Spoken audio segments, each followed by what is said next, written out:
Hi friends, welcome back to my channel. कैसे हैं आप लोग? उम्मीद करती हूँ बहुत अच्छे होंगे। मैं भी बहुत अच्छी हूँ। और शाम के 5 बजे ईलू ट्यूशन गए और ईलू को अभी डबिंग के लिए भी जाना है, तो ट्यूशन से आके वो भी जाएगी। तो बस अभी मैंने व्लॉग स्टार्ट कर दिया, देखते क्या रहता है। तबीयत थोड़ी ऐसी नासाज है ना, इसलिए मुझसे आधा अधूरा बनता है।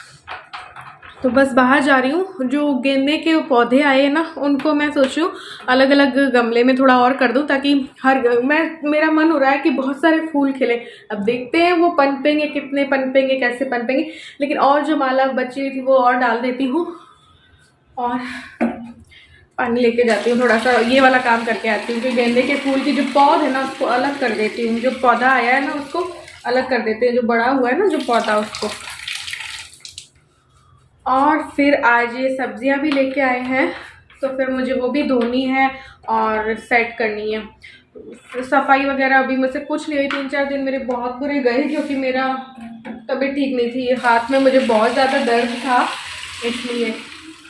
ये देखो, यहीं पे डाल जाते हैं अपने बैग में से निकाल के। मैं बोलती हूँ किचन में ही डायरेक्ट रख देती हूँ, नहीं फिर सारा ही यहाँ निकाल के चले जाते हैं। अब इनको धोना भी है, सब कुछ करना है, तो वो करूँगी।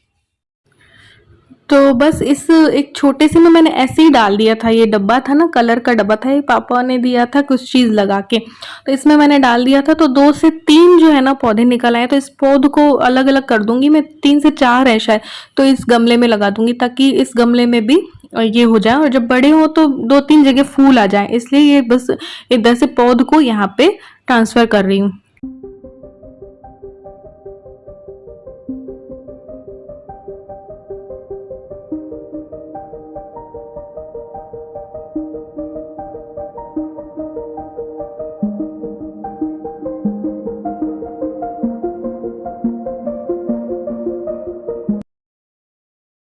तो बस यहाँ पे सब्जियों को धो के और रखूँगी, वो सूखेंगी। तब तक मैं आज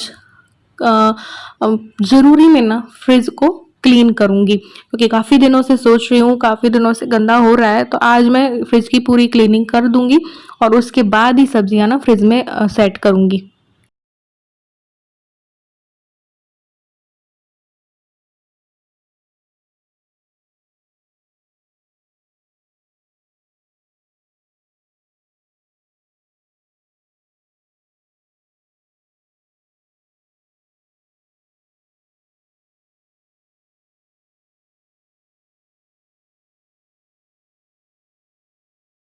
तो बस यहाँ पे ना कपड़े मैंने सुबह जो डाले थे मशीन में, तो वो हुए थे अब जाके। तो मैंने कहा चलो अब जाके कर। कई बार क्या है कि टंकी में पानी खत्म हो जाता है, ऐसे करके मशीन बीच में रुक जाती है, इस वजह से अब जाके हुए थे। तो मैंने कहा चलो पहले कपड़े सुखाते हैं, फिर आज भगवान का नाम लेके फ्रिज को तो क्लीन करना ही करना है। तो बस मैंने स्टार्ट कर दिया था क्लीन करना, सारी चीज़ें निकालूंगी और फिर बस उसको पूरा क्लीन करूंगी। फ्रिज क्लीनिंग की प्रॉपर वीडियो जो है वो मेरे चैनल पे है, जाके आप पीछे देख सकते हो। तो बस आज मैंने कहा कर ही लेते हैं, फिर हल्का फुल्का करना पड़ेगा बाद में। तो आज मैंने फ्रिज की कर ली डीप क्लीनिंग, धो लिया, पोंछ लिया सब, और उसके बाद ही फिर ना सब्जियां सारी रखी और जो बेकार सामान था वो निकाल दिया, फेंक दिया, ऐसे करके।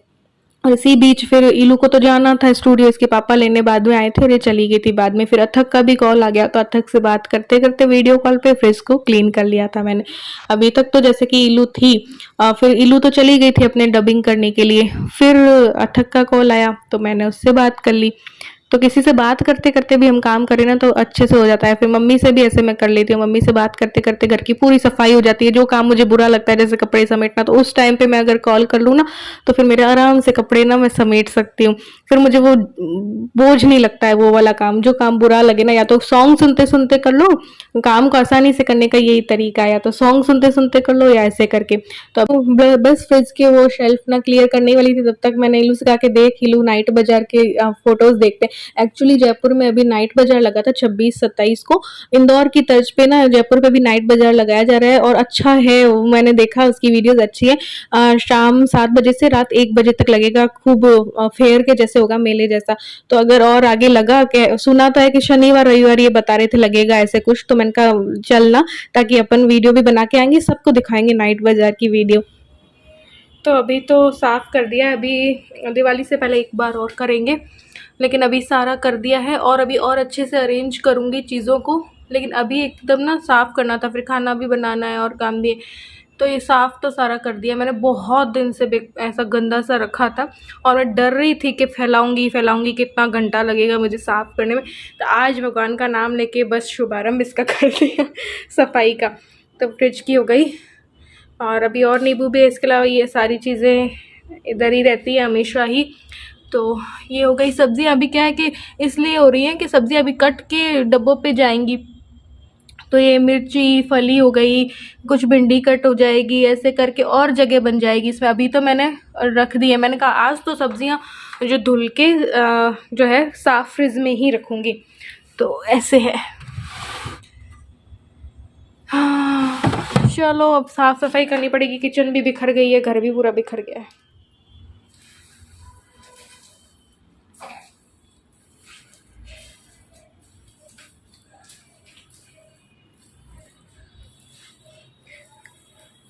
तो यहाँ पे दे देती हूँ मैं झाड़ू थोड़ी सी, क्योंकि फ्रिज की सफाई की तो गंदा हो गया, तो फिर सारे ही घर में, क्योंकि शाम को इसीलिए मैंने किया नहीं था, तो अंदर ही कचरा निकाल लेंगे।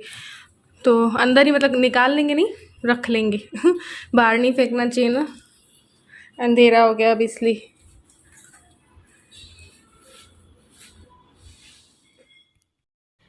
तो बस यहाँ पे फिर मैंने बर्तन सारे कर लिए थे, फ्रिज को क्लीन करके, और सब्जियां वब्जियां तो कर दी थी सेट, फिर झाड़ू करके फिर ये बर्तन किए, फिर बाद में मैंने पोछा भी लगा दिया था बाद में, क्योंकि फिर ना वो गंदगी रहती है ना फ्रिज वाली चीज़ें के, थोड़ा सा भी मुझे ऐसा लगता है कि कर ही दो फिर।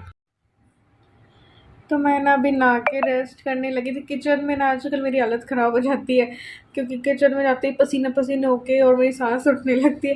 तो आराम आराम से मैं करती हूँ। अब घर की सफाई कर ली थी, फ्रिज की सफाई कर ली, और अब बस मैं खाना बनाऊँगी। नहा ली, फिर मैं नहा ली, क्योंकि नहाए बिना भी नहीं चलता, पसीने आते ना तो फिर मेरे से नहीं होता है कुछ भी।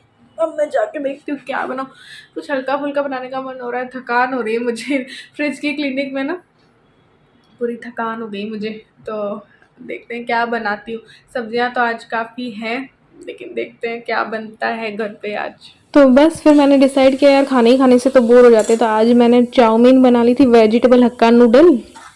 और फिर मैंने कहा धनिया वनिया है हरा, तो चटनी बना लेंगे तो भेल भी बन जाएगी। और साथ ही में कुछ पिछले जो राजमा बनाए थे ना, वो राइस भी रखे थे, तो फ्राइड राइस कर लिए थे। तो यहाँ पे चाउमीन बना ली थी, फ्राइड राइस बना ली थी, और भेल बना ली थी। तो कभी कभी ना खाने से भी बोर हो जाते हैं, तो फिर हम लोग ऐसे कर लेते हैं, कभी चाउमीन बना ली, कभी पास्ता बना लिया, ऐसे करके। इलू को भी पसंद है, इलू ने भी बड़े शौक से खा ली।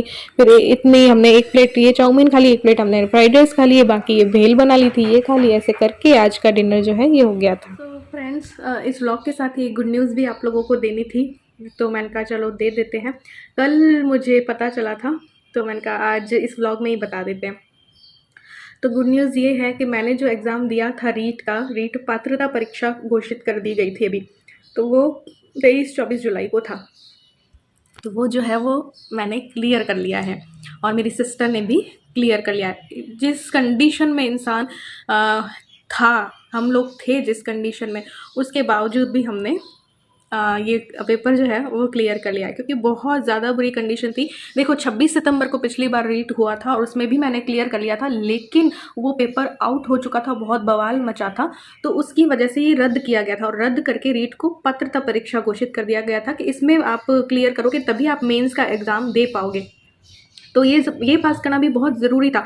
लेकिन उस पिछले 26 सितंबर और इस 23 जुलाई में बहुत फ़र्क था, ज़मीन आसमान का फ़र्क था। हमारे साथ एक बहुत बड़ा हादसा हो चुका था, और उस हादसे की वजह से बहुत ज़्यादा डिप्रेशन ने घेरा हुआ था, और उस डिप्रेशन के साथ पढ़ना और बहुत ज़्यादा मुश्किल था कि इंसान पढ़े भी कैसे। क्योंकि देखो मई में मैंने पढ़ाई स्टार्ट की थी, तो की 3-4 दिन की, और मुझे वक्त भी याद है, डेट भी याद है, किस दिन मुझे डिप्रेशन ने घेरा और क्या क्या मेरे साथ हुआ, मैं बता नहीं सकती। वो सब कुछ मैंने, मेरे हस्बैंड ने या मेरी बेटी ने फेस किया है।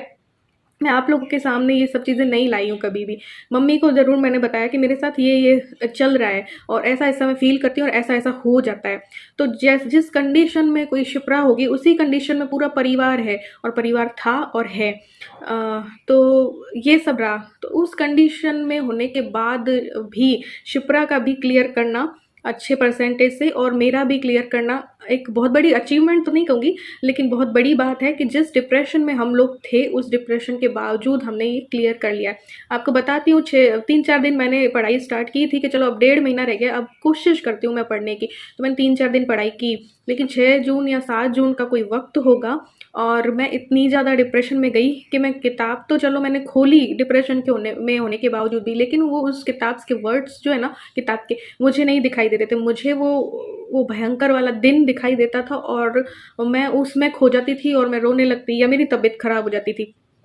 फिर मैं अगर रोटी बना रही होती थी, तो मैं जो भी काम कर रही थी, तो मेरे हर काम के साथ मेरी ये कंडीशन थी कि मैं काम तो वो कर रही हूँ, लेकिन उसी बीच मेरे माइंड में वो दिन आ जाता था। और फिर मैं रोटी बनाते-बनाते 5-5 घंटे मेरा गैस खुला छूट जाता था। मेरी नज़रों के सामने अगर दूध उबल रहा है, मैं खड़ी हूँ, देख रही हूँ दूध उबल रहा है, गिर रहा है गैस से नीचे, लेकिन वो गैस की नोक बंद करने की मेरी कंडीशन नहीं होती थी, क्योंकि मेरे माइंड पे वो सब चलता था।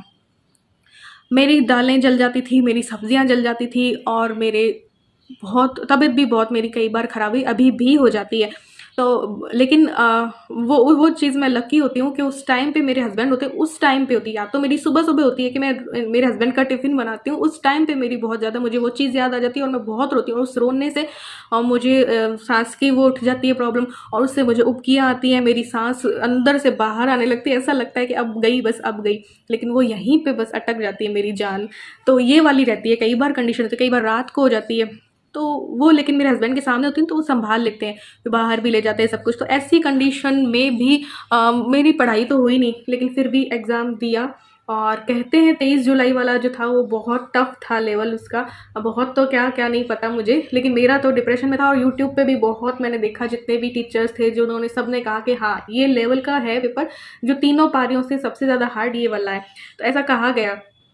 तो नॉर्मलाइजेशन की भी मांगें उठी, बहुत कुछ हुआ, और मैं जब पेपर देने गई तो भयंकर मूसलाधार बारिश, और गाड़ी बिल्कुल पानी के अंदर पहुँचे कैसे इंसान, इतना सड़कों पे पानी, और बहुत दूर आया मेरा सेंटर, हमेशा ही दूर आता है जो भी एग्ज़ाम में देती हूँ। फिर बीच में पेट्रोल नहीं, क्योंकि मेरे हस्बैंड पेट्रोल भरवाना ही भूल गए, तो पेट्रोल नहीं, अब वो पेट्रोल पुक पुक पुक पुक करे, और मेरी सांस सटके कि यार पेट्रोल नहीं है, अब मैं सेंटर तक कैसे पहुँचूँ।